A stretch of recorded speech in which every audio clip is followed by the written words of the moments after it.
고령사회가 오면서 이제 하나 관점을 또 조금 더 생각해야 될 부분이에요. 우리가 40년, 50년 동안 이뤄왔던 사고가 주로 어떤 사고였냐 하는 부분인데 은행 중심 사고입니다. 은행 중심 사고라는 것은 우리가 은행에 예금을 하고 그 다음에 정기예금에서 금리를 받고 이런 것들이 이제 주로 사고였습니다. 그리고 지금까지 50년 동안은 어떤 기간이었냐 하면은 우리가 일을 해서 젊은 사람들이 많았기 때문에 일을 해서 돈을 버는 것이 많았던 기간입니다. 그래서 돈을 버는 주수단이 우리가 어디 나가 일을 해서 버는 소득이라고 그럽니다. 자, 그러면 고령사회가 되면은 주소득원이 뭐가 되겠습니까? 일을 해서 버는 것이겠습니까? 이자이겠습니까? 이자이죠. 이자나 연금이나. 연금은 이제 국가에서 주는 거니까 받는 것이고 이자인데 그러면 우리가 그게 주소득원이라면은 그 이자가 높을수록 좋겠습니까? 낮을수록 좋겠습니까? 당연히 높을수록 좋죠. 너무나 제가 관중의 그 수준을 무시한 질문을 해서 죄송합니다. 하는데 당연히 높을수록 좋습니다. 근데 제가 2000년 초반에 채권 운용을 할 때 국채금리가 8%였습니다. 8%였고요. 제가 처음에 채권 분석을 할 때 1990년 10월 달에 금리가 최고점을 찍었는데 그때 금리가 19.7%였습니다. 그 다음에 외환위기 때의 금리는 일단 차치하고 그때는 30%까지 갔으니까 일시적으로 갔었고 크게 본다면 제가 이 업계에 들어와서 90년에 봤던 게 19.7%, 2000년에 봤던 게 7%, 8%, 불과 한 10년 전에가 한 5% 이랬다가 지금 2%가 안 되지 않습니까? 근데 이걸로 가지고 수익을 내기가 너무 어렵게 된 것입니다. 근데 자산은 축적되어 있죠.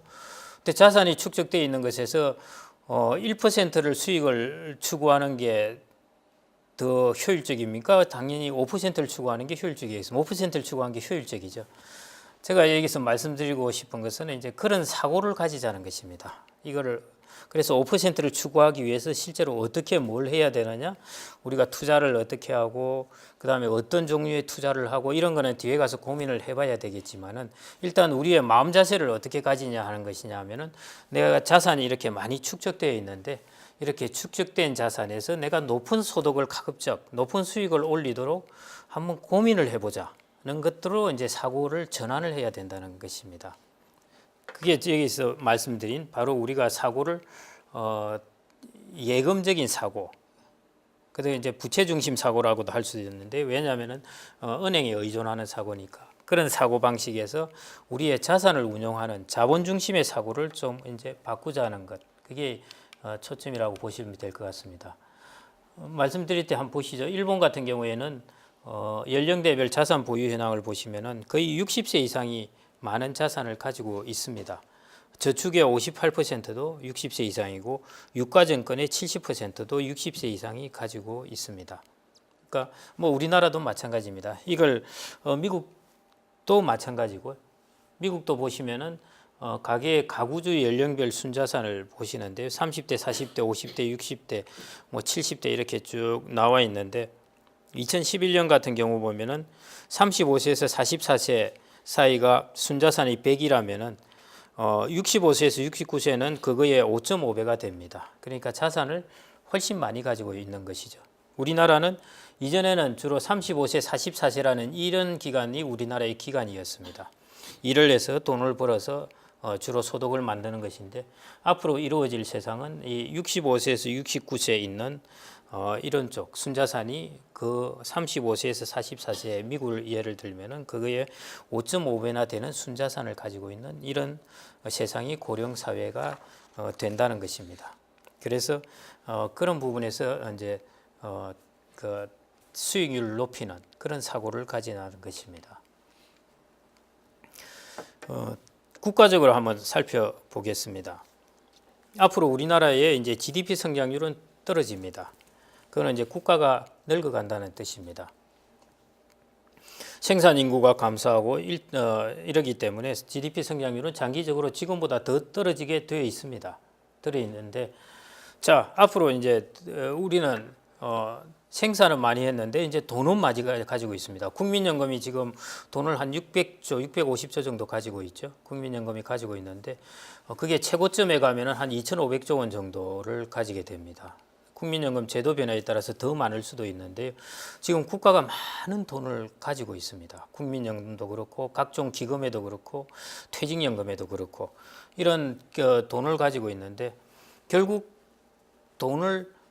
국가는 늙어가고 있는데 그래서 성장률은 떨어지는데 돈도 늙어지게 하면은 안 된다는 것입니다. 돈이 늙는다는 것은 그냥 이렇게 많은 돈에서 1% 수익률을 내고 하는 것이 돈이 늙어가는 것이고 돈이 젊어진다는 것은 여기서 5% 6% 수익을 내는 것입니다.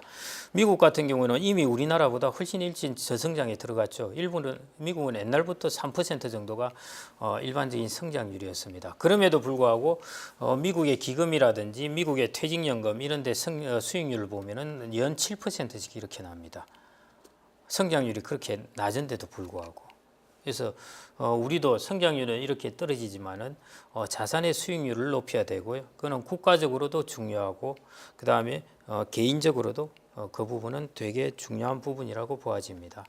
그래서 앞으로 여러분들이 고령 사회가 오더라도 성장률은 떨어집니다. 그래서 성장률은 떨어져서 우리 자녀의 소득이 떨어질 수도 있고 나의 소득이 떨어질 수도 있고 뭐 취업이 잘 안 될 수도 있고 뭐 이런 부분이 있는데요. 그 소득 부분을 바라보시지 말고 그것도 하나의 관점이지만은 이쪽만 계속 바라보시지 말고 다른 관점으로 오셔가지고 풍부하게 된 자산 시장을 한번 살펴보십시오. 살펴보시고 그걸 개인적으로는 운용을 할 수가 있고 그 다음에 여러분들이 직업을 가지신다고 생각되면은 이 자산을 어떻게 잘 굴리고 잘 운용하느냐에 관련된 직업들이 많이 생겨나게 됩니다. 그러니까 거기 관련된 직업이나 거기 관련된 전문 지식을 쌓아 놓으시면은 향후 여러분들의 이 고령 사회를 맞이해서 시장이 훨씬 넓어지는 것이죠. 그래서 관점을 꼭 저축하고 일해서 저축한다는 그 옛날의 관점을 다 던져버리시고